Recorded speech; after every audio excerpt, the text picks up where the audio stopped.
So, what is co-parenting? Because I think the word gets used in a way that really makes it sound a bit like a logistics operation. Who has the kids on Thursday, who collects from school, who pays for what? And that's not really what co-parenting is, or rather, that's not what it just is. I want you to think of it this way. Imagine that you're building a bridge, not a temporary one, but a permanent one that your kids are going to cross in both directions for the rest of their childhood and possibly beyond. And the quality of that bridge, how solid it is, how safe it feels to walk across, that is co-parenting. You are not just managing a schedule, you are building an infrastructure for your kids' lives. Co-parenting, and I know you might not want to hear this, but co-parenting is still a relationship and it's one that's going to outlast your marriage for sure. It's going to outlast your separation. And it will be there at school plays, at parents' evenings, at graduations, at weddings, at childbirths. You know, the question is not whether this relationship exists. It does and it will. The question is, what kind of relationship are you going to make it? And that's a different thing, and it needs a different mindset. And the mindset shift that I want to offer you today, and it's the foundation of everything on this channel, is this, is that you're not trying to survive co-parenting. I mean, you are, but you're also trying to build something your children will carry with them for the rest of their lives. Stability. And when they think back on their childhood, on their parents, on you, on what it felt like to move between two houses, what do you want them to remember? And that is the question that this channel is built around.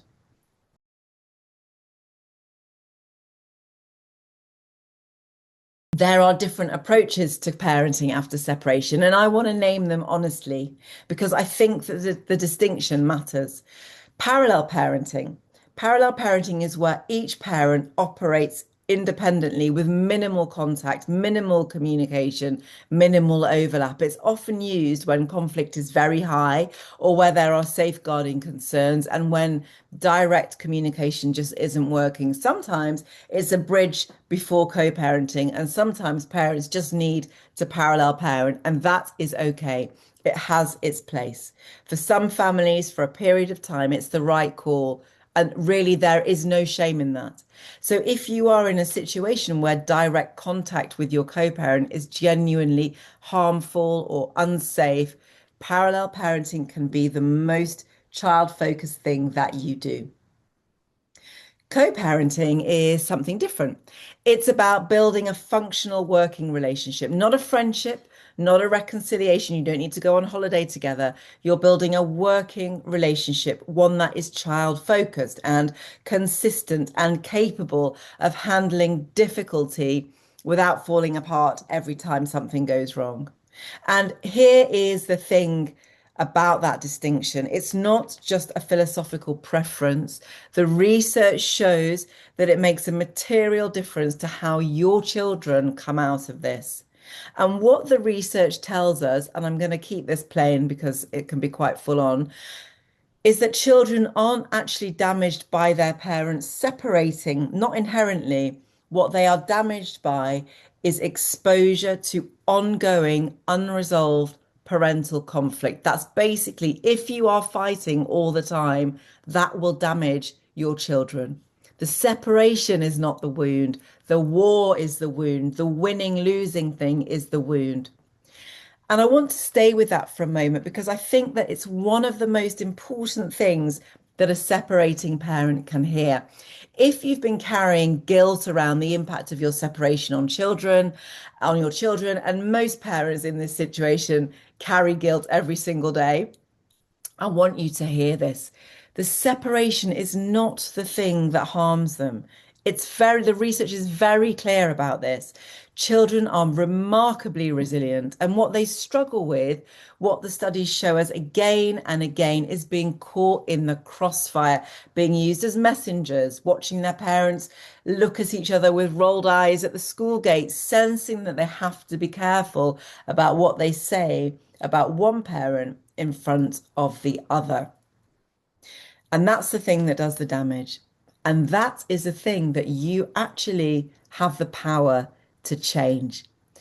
And here is where I want to introduce something that I call the long-term mindset, because everything I'm about to say and everything on this channel is built around one question. What does your child need from you, not just this week, but in 10 years' time? There's been research over the years by Amato, by Booth, by the Family Solutions Group, and one of the most significant things that they discovered is when parents commit to keeping children out of conflict and building a functional co-parenting relationship around them, it's striking the difference that can make. Children show better emotional regulation. And that means basically that they're more able to manage their own feelings, to recover from setbacks, to navigate difficult situations without falling apart. They have more resilience. And that skill, that emotional regulation, is really foundational. It affects how they do at school. It affects how they handle their friendships, how they will eventually handle their own relationships, how they show up at work, what kind of leaders they are, what kind of parents they may become. And, kids that experience a good separation show better outcomes at school. And it's not because the separation didn't happen, but it's because the conflict around the separation is lower. And a child isn't carrying the weight of their parents' war when the conflict is lower. And that child is a child who can actually focus on just being a kid. And perhaps most importantly, they show stronger relationships in adulthood. So they've got a healthier template for what a relationship looks like, and actually, crucially, what repair looks like, what it will mean, and what it means for two people to stay committed to something even when it's hard. And that can also be a really great blueprint for them in the workplace too. You're not just managing a difficult situation, you are shaping your child's relationship with relationships for the rest of their lives. And that is the long game. And it's absolutely worth playing.